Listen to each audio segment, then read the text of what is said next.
¿Tiene usted la impresión, señor Fatt, de que Donald Trump está dejando que Vladimir Putin lo manipule en cierta medida en Ucrania? ¿Desea más firmeza y contundencia en ese aspecto? Bueno, yo sí creo que él ve de manera realista lo que está pasando ahí. Quiero decir, Trump empezó a irse a hablar con los rusos después de asumir el cargo. Yo lo estuve pidiendo durante 3 años. Ningún europeo fue capaz de hacerlo ni quiso hacerlo. Bueno, excepto quizá Víctor Orbán, pero a él lo criticaron mucho por eso. Yo creo que eso es dramáticamente malo. Y le agradezco a la administración estadounidense que por fin hayan empezado a hablar y negociar con los rusos. Ahora muchos dicen, bueno, ya ves lo que sale de eso, no sale nada. Eso no es cierto. Tienen la comunicación que existe entre la Casa Blanca y el Kremlin. También los servicios de inteligencia están en un intercambio cercano. También los mandos militares están en un intercambio cercano. Y antes en Alemania también teníamos relaciones estrechas con Rusia. Nunca fueron acríticas, pero teníamos una tradición desde la Cancillería, así fue con Merkel, así fue con Kohl, así fue con Schröder, de que teníamos una conexión especial con Moscú. Y eso también nos dio dentro de la OTAN, aunque nadie hable de ello y aunque no se diga abiertamente, una cierta fortaleza porque teníamos esa relación especial. Ahora estamos muy orgullosos de ya no tenerla, de pensar igual que todos los demás. Eso está mal, eso es poco diplomático y va completamente en contra de nuestros intereses. Y eso tenemos que revitalizarlo. Y solo espero que los europeos y también nosotros los alemanes, que ahora recapacitemos, porque creo que Trump volverá a retomar el tema de Rusia y la guerra en Ucrania, e intentará también salir de esa lógica militar. Habrá que ver si eso funciona, pero también hay que ayudar en eso.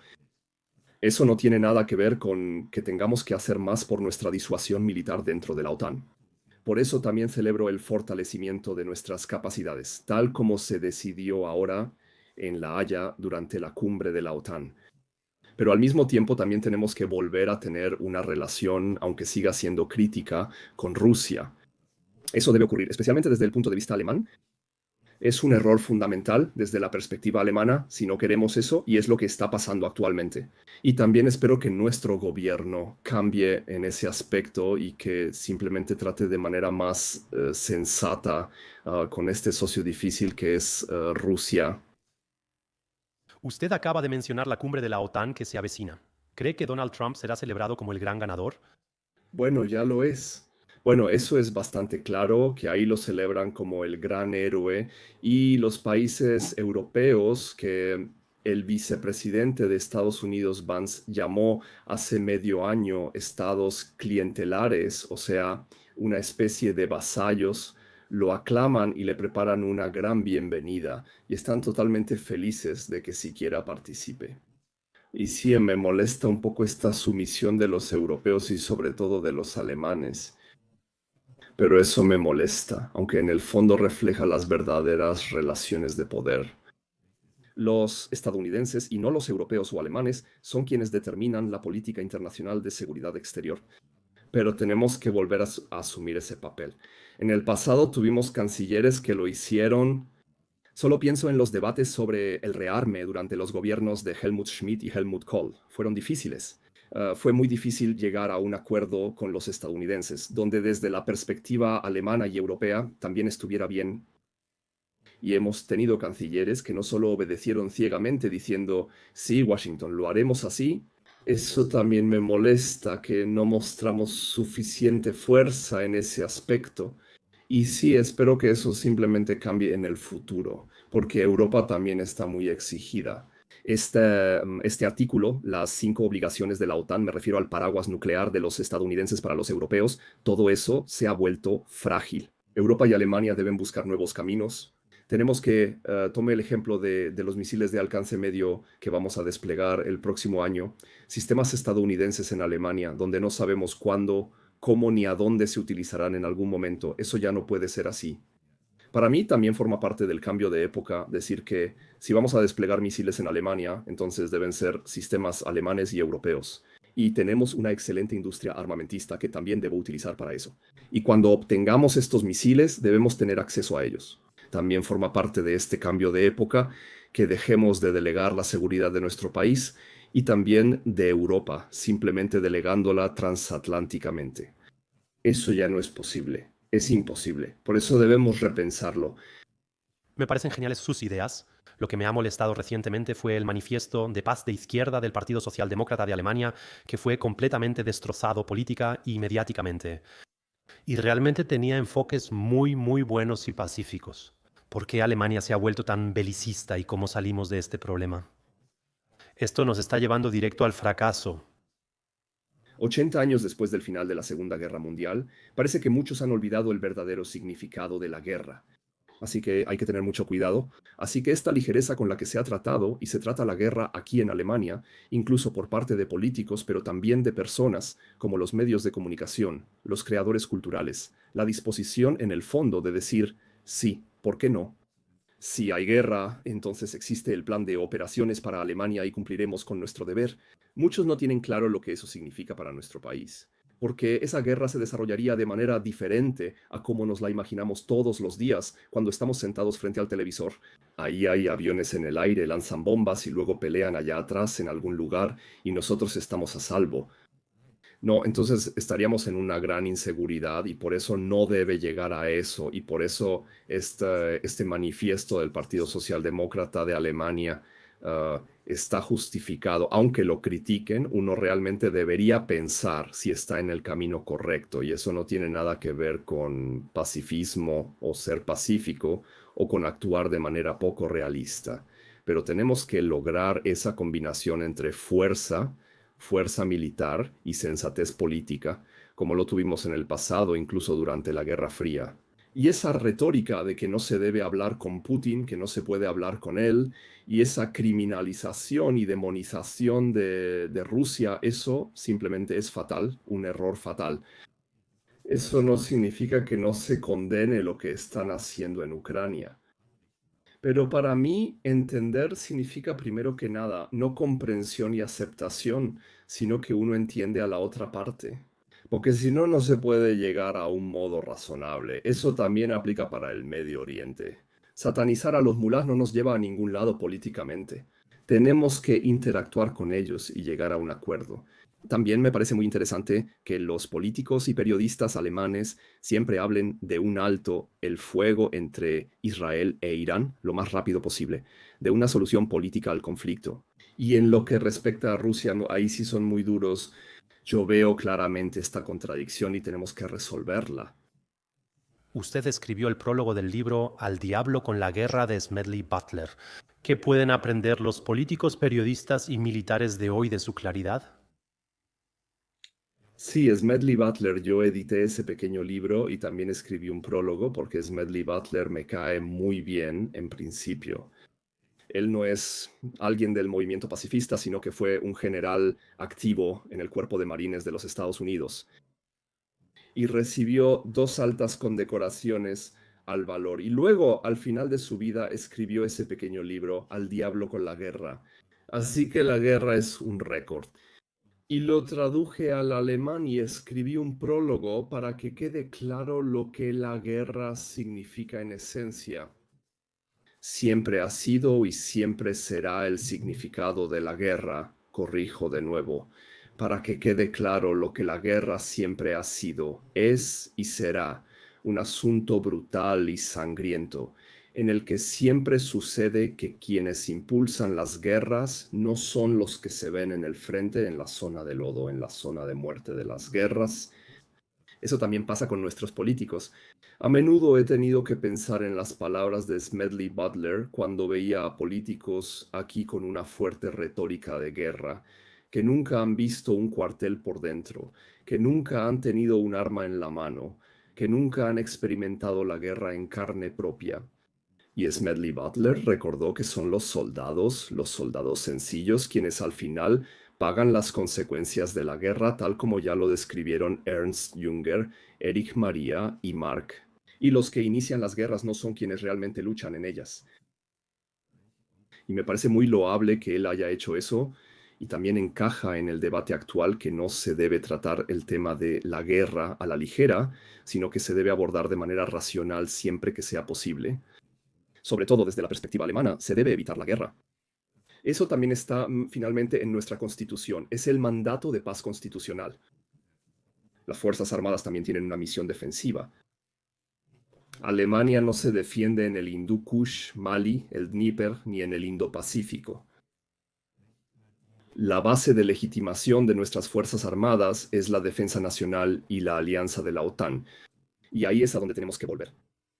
Y la OTAN, incluso en La Haya, no debe convertirse en una correa de transmisión para intervenciones militares globales de Estados Unidos. Eso no es posible, no es la base del negocio. Esa será la tarea, desarrollarlo de forma realista desde la perspectiva europea.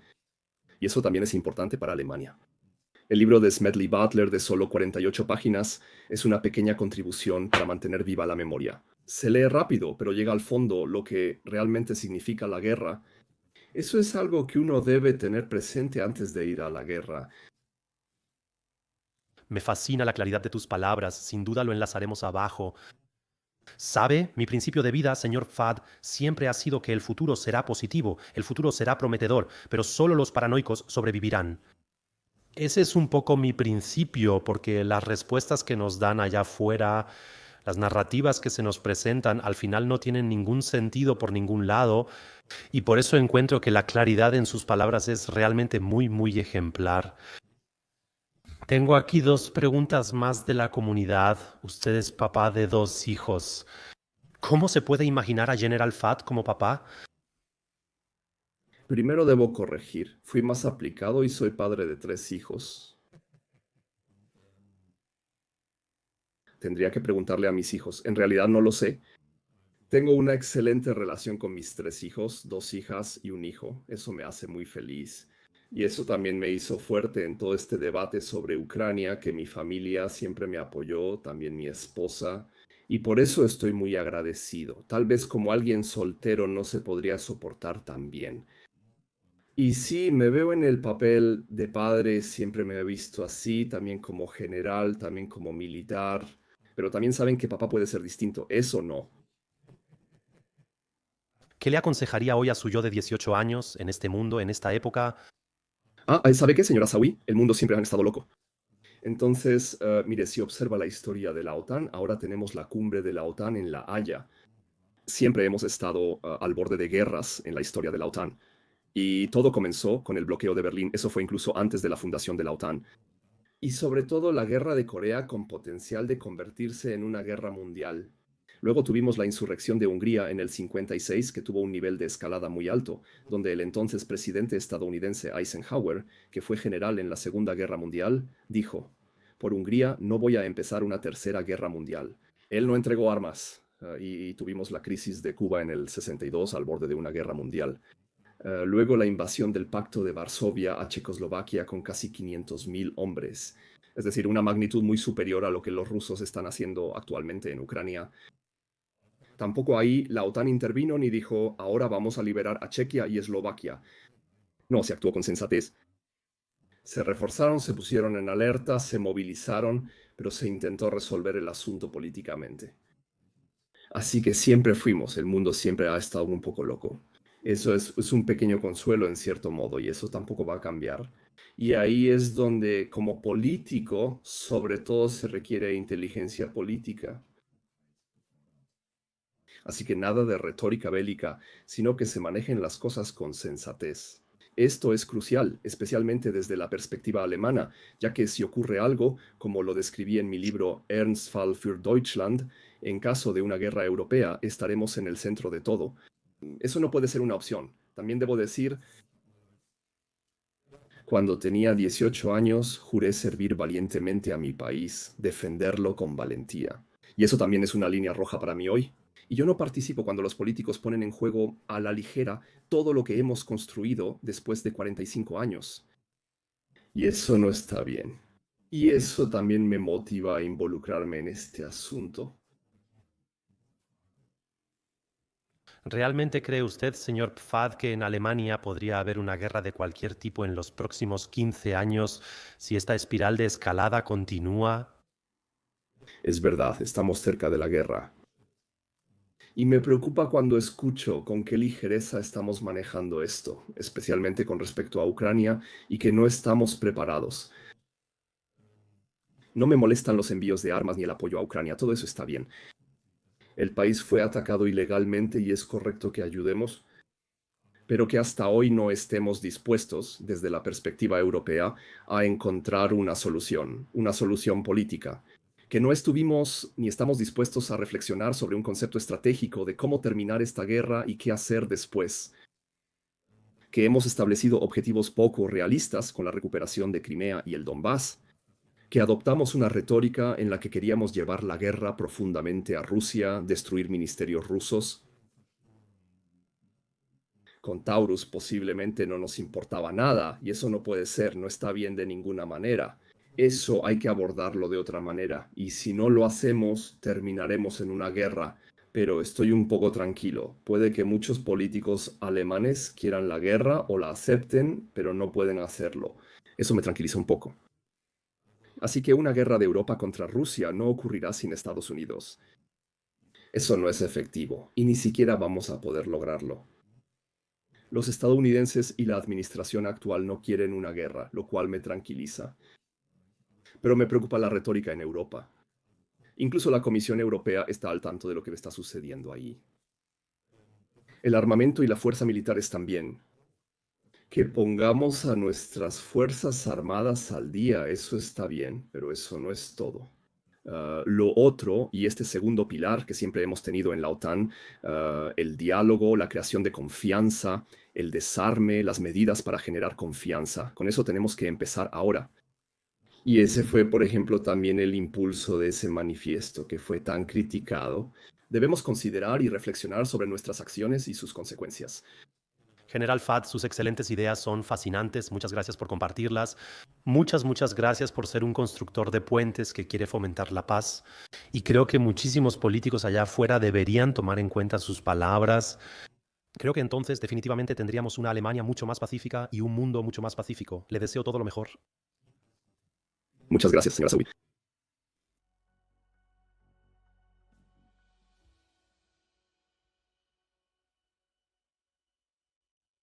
Subtítulos por ZDF 2020.